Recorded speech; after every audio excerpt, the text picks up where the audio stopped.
think everybody in this building values Terry very much, and we knew that coming in, and we knew that even more after spending a year with him.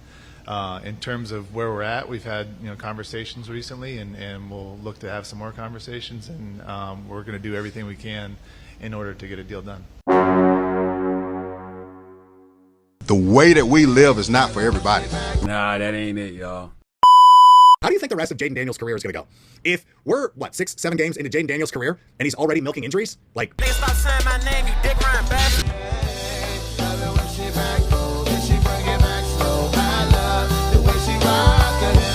love the way she move it, shake it on me. When she cry for him, and shawty is the winner. You can tell that shawty's love again now, she's confident.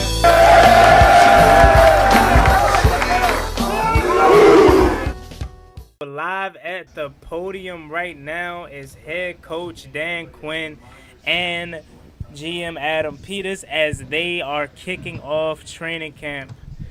This is live, okay? All right. Welcome to training camp. Let's go. And, as you get started in training camp, everybody looks at the schedule and who's the first opponent, and we look at that differently as we are the first opponent. And honestly, love that. It's a pretty tough matchup. And I know you hear a lot of coaches through the years have said iron sharpens iron, and there's a lot of truth to that. And we have a hell of a lot of iron that's going to be on this field. So thanks to Adam and his crew, we're ready to get this thing rocking. At the start of it, competition, that's what drives training camp. And that's over the next 5 to 6 weeks. And if you really love ball and your teammates and a really hard-ass challenge, training camp's kind of the coolest part to do that. Mm-hmm. You can imagine a DB trying to match wits with Jaden, or being a running back in the open field against Bobby Wagner and that kind of tackle, the guy's absolute tackling G. Can you beat him? Or a defensive end going against Laramie Tunsil, or a guard against Payne. All these little matchups helps you bring out your best going against their best. Mm-hmm. And each summer everybody asks me, hey, what's your favorite part of training camp? And I point to that. I say, it's always the competition and seeing these matchups and seeing what goes on. And so that's why we love it so much. It's that time, and we get to do that together. So I'm fired up to get rocking with you guys. I know AP's going to have an opener as well, and then we'll get into some questions and get the whole thing rolling. Cool? Let's go. It's the first time we hear from Adam Peters. Thank you. Your since Terry's little are thing. Always a lot better than mine. I just want to start and say thanks for you guys for all being here and really excited for this year. I know there's a lot of excitement last year, and this year feels even more for myself in terms of just what we've built here and what our ownership has allowed us to build. And you see, you won't be able to see everything right now, but as you guys get into it, we've done a lot of improvements to really everything here. We got a new bubble. I'm sure you guys have seen that out there. The fields look incredible. Shout out to Pete Benevento and his crew. But really, when you guys get into the building and the things that Josh has allowed us to build for the players, really proud of that and really thankful for that. Thank you, We have a new Josh. locker room. We have new meeting rooms. We have a new nutrition center. Like I said, new bubble. It just goes on and on in terms of the things that we've been able to do. Tons of new recovery stuff for our players. So we're really proud of all that and really thankful to Josh and Mark Klaus and his crew for making this all happen. So just touch base on the recent signing. We signed Von Miller yesterday, and just really excited to add him to the fold too. Mm-hmm. Not only is he one of the best pass rushers of all time, but he's equally incredible in the locker room, and we're going to continue to bring guys like that in the locker room. So really excited about that move, and really with that, take your questions and get rolling. Let's get it. All right, Adam, this one, we'll start off with the fun stuff right away for you. What has been communicated to you about Terry? There you go. Reporting or not reporting, what's been communicated to you about him? Yeah, we haven't spoken about that, but just like with really all of our players, we're expecting everybody to be here today. And then for both of you, he talked a lot last week about his situation, a lot of frustration. He talked about wanting to feel valued. I'm curious what you guys thought about that. And then, Adam, if you can talk about where things do stand with him as far as an extension. Yeah, I mean, first I think, without a doubt, I think everybody in this building values Terry very much. And we knew that coming in, and we knew that even more after spending a year with him. In terms of where we're at, we've had conversations recently, and we'll look to have some more conversations, and we're going to do everything we can in order to get a deal done. Yes, sir. So we like to hit, baby. Adam, with regards to Von Miller, how much was just obviously his career speaks for itself, but how much was it like watching OTAs and minicamp thinking we need a little more, or was it sort of the plan to kind of add somebody all along? Yeah, I think just in our conversations with DQ and myself and the staff, we did see pass rusher is something we still wanted to add throughout the time.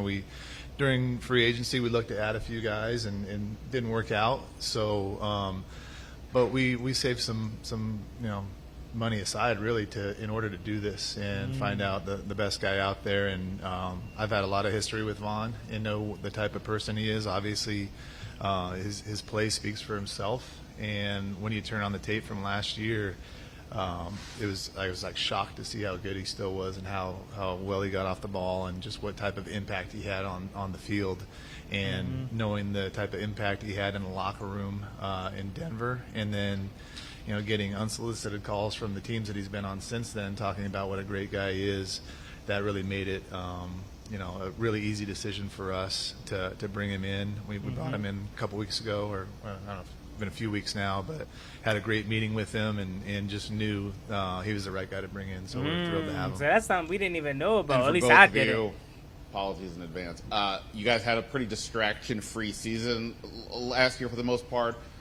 There's been some news lately involving the stadium, the president weighing in on that. Does that get to any part of the building? Is it something that you guys even think about, discuss, or what do you kind of react to that? Yeah, want me to take that? Sure. So, look, we're really focused on everything in the building and getting ready for this season and getting our guys in here and getting the building ready, as I talked about with everything. And in terms of anything, whether it's the stadium or anything else, those things aren't really, they don't come to our, they don't really make it to us. So we really just try to focus on what's going on in here and getting ready for the season. Good afternoon, gentlemen. Coach's questions for you. Okay. I go back to last year, Sam Cosme's comments on Frankie Louvu, kind of getting to know him. That Logan and then Paulson? kind of, I don't know, being surprised, but maybe being kind of just impressed by he's not just a linebacker, but he can rush, like that was kind of Sam's words. When you see that type of, like maybe an unexpected characteristic about a player you brought in, what as a coach, like kind of how does that strike you? You know what's cool, David, about when you go from like year one to year two, they've now realized what other things can a person do, and highlighting how we feature players into different spots. And so I think that's a good example of that, where he doesn't always have to be exactly the position that he had. What we found is this collaboration, amongst teammates, offense, defense, on teams, the way they help each other, support each other. That's what we'd hope to build. That's the standard of a commander, of somebody that's like digging in hard to try to get one another better. And that's kind of what the cool part of being a part of this team, the environment they created together to recognize these special traits in one another, and then saying, hey man, that's hard when you line up there or do this move, or I can see how you tipped it away, so be careful of that. So the feedback across the ball, in the locker room, outside the locker room, is what we'd hope to create an environment. It doesn't happen like right overnight, but it does take place once you get to know each other better and find their strengths. So that's what's going to be fun to me about going into this camp for 5 to 6 weeks, because we've also added some new players into that mix, and to see them into that spot, like I'm really excited. This is a number of players' first training camp here with us. And then you talked before about second-year players in the NFL, just general second-year players taking that biggest leap this season. How early can you kind of hope to really see signs of that expansion of their talents? Yeah, we had about, I guess, 10 rookies or so that were on the roster, maybe the 53, either at some point or most of the time last season. And that's pretty traditional that you see this jump happen from like year one to year two. So this spring, man, did we see it in Sinnott, and we saw it in Newton and Jordan McGee and others. There you go, Ben. One, I think that's unusual, and they'll get better. But Jaden and Mikey, they kind of corrected it in season. They didn't have to wait till the off season. I think that speaks a little bit to their rarity. Like, yes, sir. It's normal to fight your ass off in the season and take your lumps, and then in the off season, I got to get better at this. I got to work on this. Those two with the experience they had, they kind of self-corrected faster. That didn't mean they didn't get better this spring, but we are really excited to see Javante and Brandon and some of the others in this role that they're going into their second year. It's a big deal, and most of it, David, is confidence. You know, I've done this, I know what to do, I worked on this skill. And once you get to that space where you're not relying on just your talent anymore, but the skill that you've developed at the position, that's the secret sauce, man. If you can get those skills right, and it takes oftentimes into that second or third year to do that. So we're excited to see the work they put in take place out here on the field. Hey there. Is it good morning or afternoon? Adam, I think you're off the hook with me. Both of my questions are for you, Coach. Okay. So what's the focus for this week or the next couple of days here with camp? Yep. So we start off, we're going to emphasize from a team standpoint, we're onto the practice field, and it's a ramp up. So you don't want to go 0 to 100 miles an hour that fast. So the practices will go in length. We'll even start on more of a condensed field. So the ramp up is designed to maximize, you know, the player for their safety to where they're going, and then we'll build up into it. So the first 3 days, first one is just helmets, and then we call it shells, where it's just lighter pads. And so we'll work our way into pads. So we're not going to miss one step along the way That's of their Dan development. Quinn's That'll favorite really line go to all the way say. through the next week, and then the following week we'll go up to New England. We'll have a practice there before the preseason game. So we're just not going to miss the steps. The We ain't missing installing no of steps. the system, that's what it's all about, Kenny. If we can get that part right and find the right drills and put the people in the right spots, everybody has a lot of the same plays. It's not what's called, it's how you do it, how you can execute it. And so that's what the real teaching goes on here over the next few weeks. How sharp can you get at your skills?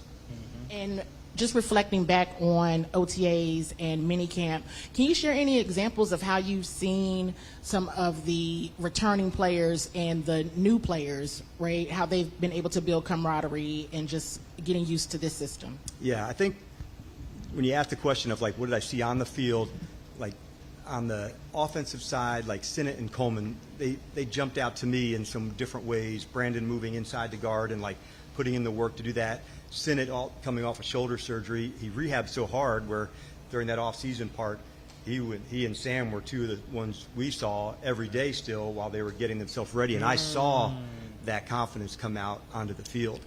As far as onboarding new players, it was the rookies who arrived a few days early here. But in the off-season, the veterans who were new, the rookies who were new, knowing this is our standards, this is our expectations of how we do things here.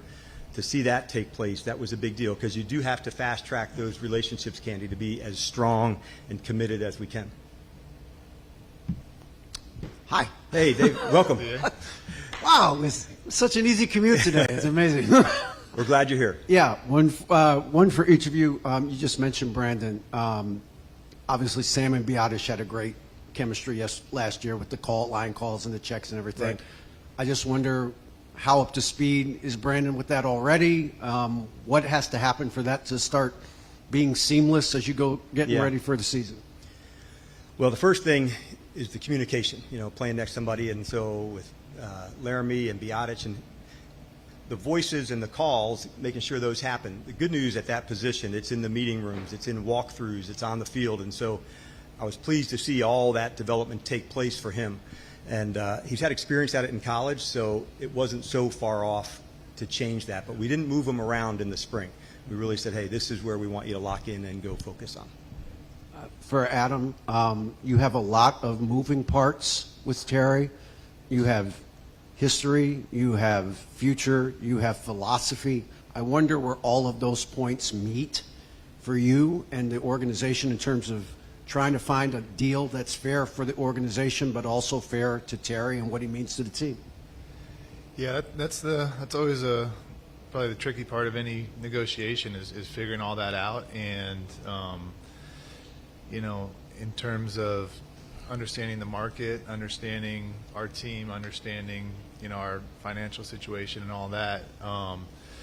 But I don't think I've been a part of a negotiation where it's been really linear and smooth and everything like that. But I think a great point. Understanding where they're at and understanding where we're at, and trying to close that gap and come into something is really the kind of all the nuance of it, and staying really above board and negotiating in good faith. All those things come together, and that's how you come to a deal. So as long as it fits in the construct of what you want to do and how you want to build it, and what the player would, Terry in this instance, is comfortable with. So that's what we're working towards, and we're having some good conversations, and we'll continue to. Yes, sir. That's Brad, what we you love to mentioned hear, your baby. past relationship Come with on. Von Miller and his kind of value in the locker room, but from the outside looking in, he's also someone who's had a couple of off-field suspensions in the past. So when you're maybe talking to fans, how heavily do you weigh those kind of off-field concerns and try to relay that to fans when you're making those kinds of decisions? Yeah, it's a great question, and certainly, there's a lot of people, a lot of players. You look into we always look into everybody's background, right? And some are more public than others, but there's always things where people make mistakes. We're all human beings, and you look at those each kind of individually. Each situation individually. Try to get the most information you can, and make the decision based off that. It's not always, what you read. It's not always, what you hear first off. We all know that in the news. You really got to do your own work, and we have a lot of people that do that for us. And then you either are comfortable with it or you're not. And with Vaughn, knowing the type of person he is, knowing, the nature of situations, we felt really comfortable with that, and we did a lot of research to back that. Yeah, and also for you, I'm sure Coach would hate saying win now because every season's a win now season. But the moves that you guys made this offseason, trading for Debo, trading for Laramie, signing Vaughn, those are all very, trying to capitalize off of last season. When you're looking at building this roster to contend, how much do you weigh Jaden's contract, whereas how valuable it is now, and how much he's probably going to be making in a few years? Yeah, that's a good question too. I think, you always want to build your roster to win now and then win in the future. And I think the moves that we made, those allow us to do both, really, with the nature of those, whether the deals or the contracts or however you say it. But, we're always looking to field as good of a team as we can every year. And however we can do that, we'll do that. And without mortgaging the future. In terms of Jaden's, he's on his rookie deal, so that does give us more financial flexibility. But we were just talking about this the other day. I mean, out of the 4 teams that were in the championship game, we were the only one that had a quarterback on his rookie contract still. So yes, sir. It's still possible to win after you pay a quarterback. And so, whether you talk about a window, I don't know what a window is in terms of that. Hopefully our window is as long as we're here, and that's what we're building for. Yes, sir.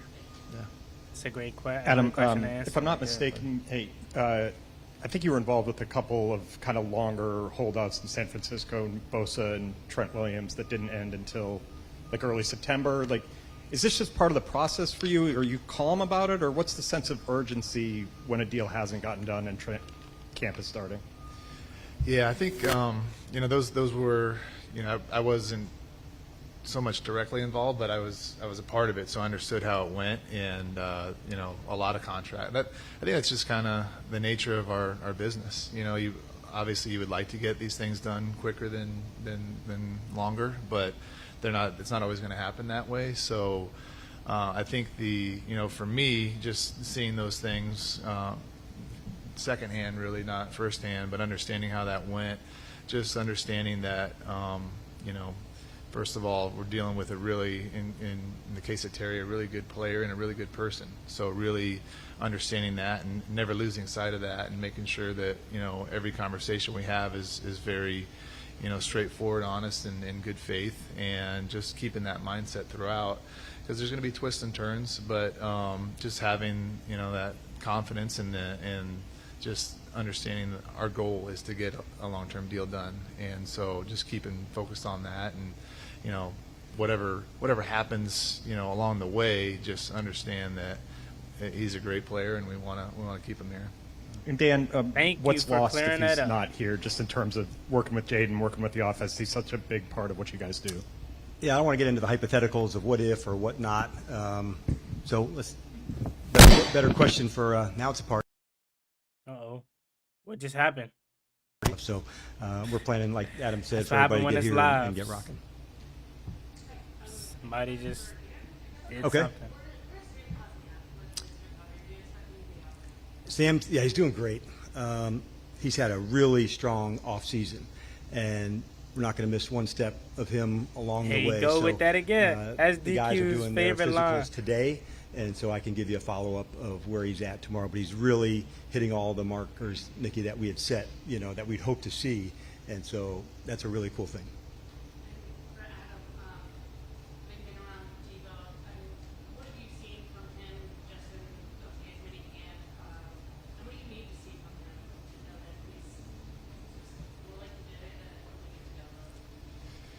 Yeah, I think with Debo, what I've seen is and I didn't see him as last year in San Francisco, but just he's always had a great joy about him, and it seems as good as it's ever been in terms of his love for being around football, playing football, being around his teammates, and being on the football field. And it was almost enhanced this spring, just the way maybe he's, and I don't want to speak for him, but maybe being in a new offense and having new challenges, he seems like he's really revitalized, and he's been an awesome teammate, and he's really in, you guys will see him, he's working his tail off to be in excellent shape. But the one thing that probably every player that comes here, and when we play in our offense, it's fast. So understanding that it's a little different than a huddle-up offense where you have to. So he's taken that challenge on and really worked on, having great wind and being able to play over and over and over again. And he's really worked his tail off this whole off season. So really excited to see where he's going to go. But in terms of how he's been so far, I couldn't be more pleased. Love The word I think of for him is for Debo, I think of joy. Like he has it. Like you see it on the practice field, you see it in the meeting rooms. There's an energy that he brings to our team that is, you feel it, and I certainly did right from the beginning. This question's for Dan. Obviously, you're a rookie quarterback, not a rookie anymore. Jaden Daniels had a pretty good year last year. So what's the next step, the evolution of Jaden Daniels? What does that look like? Yeah, I think more growth. And one thing I've learned over the year from Jaden, and there's no limits on him, because this is somebody that absolutely is a savage from a work standpoint and just absolutely puts it in. So the skill work, the techniques, the knowledge of the offense, all of those things are going to be enhanced.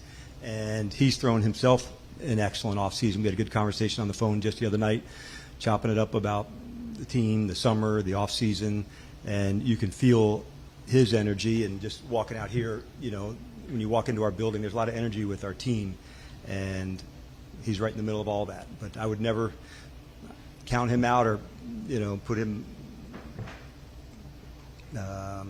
mistake him for not doing anything other than absolutely emptying the tank to go for it. Look how much. And Adam, for you, is given to when he talks comparing about your five, feelings man. about the roster construction last year at this time versus to where you are today going into your second training camp in Washington. Give me your feelings, differences about just how you feel overall about the roster construction, what this team looks like right now compared to where it was last year. Yeah, I'd like to think we're better. I would, but really just it was cool to see the players that we hadn't been with last year get so much better and get so much closer last year and work together, and then all the players that we drafted get so much better, and then bringing in a lot of guys from through trades or free agency this year and see how those guys mesh together too. So really like impressed with the job that DQ's done in bringing everybody together.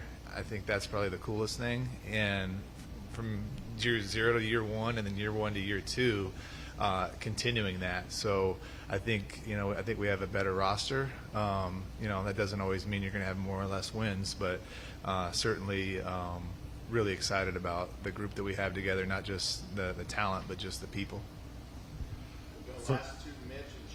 For Adam, the Commanders have the oldest roster in the NFL.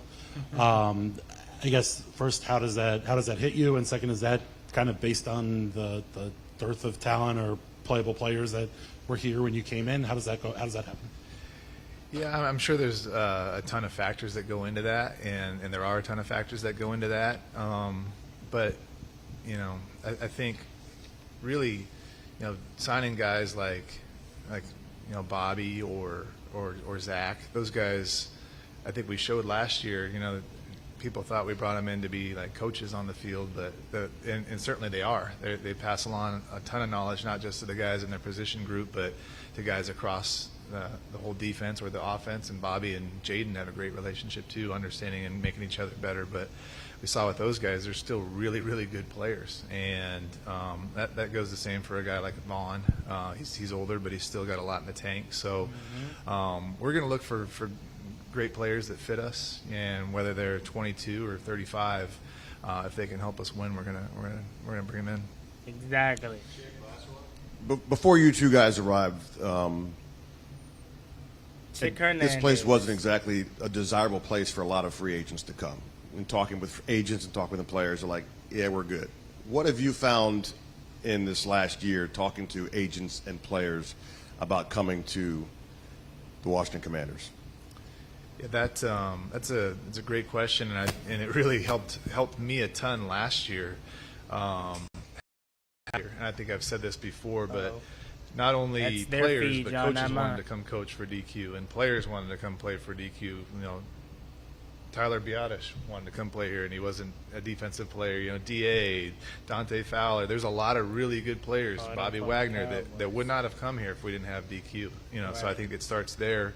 And then the culture that he's created, guys talk, and he's guys that are going to be free agents that we see and that we play against. I want to come play for you, and man, I'm very proud of the fact that to be a part of something like that, and to be a part of something that DQ and his staff have created, and that people want to come here and play. And obviously, it helps when you have a quarterback like Jaden. Guys want to come play and catch passes from him, and guys that want to come block for him, guys that want to come play on the other side and get sacks at the end of games to close out the games if we're ahead. So that makes it a lot easier. But certainly it started with Coach Quinn and the culture that he built. I think together with Adam, we're proud of the culture and the environment that's getting created here, and it's through the players and their connection to one another, how hard they're going to go for one another. And so as special as last year was, like, it's on to this and this journey with this crew, and man, like, we're so pumped to do that, and so we're not going to miss one bit of it. So it's an awesome time to be here and get rolling with everybody. But I think together, that's one thing that we're really proud of, and we work hard at that part to make sure this could be a place where you can absolutely be your best self, and also as a team. And like, that's a really lofty goal, but we're going to go after it as hard as we can. All right, thanks, guys. I love everything I heard, and that was live. Somebody need to go ahead and make "We're Not Gonna Miss a Step" t-shirts in burgundy and gold. I need one of those, because that is DQ's favorite saying.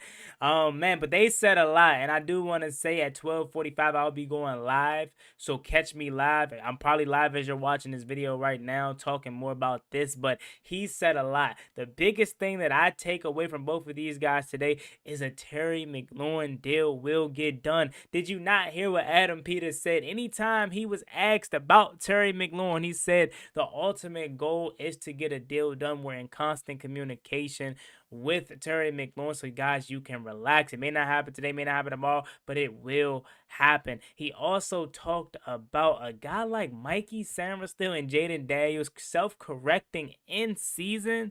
Like, that is crazy. That just goes to show you that those two guys are on whole different levels than a typical rookie, man.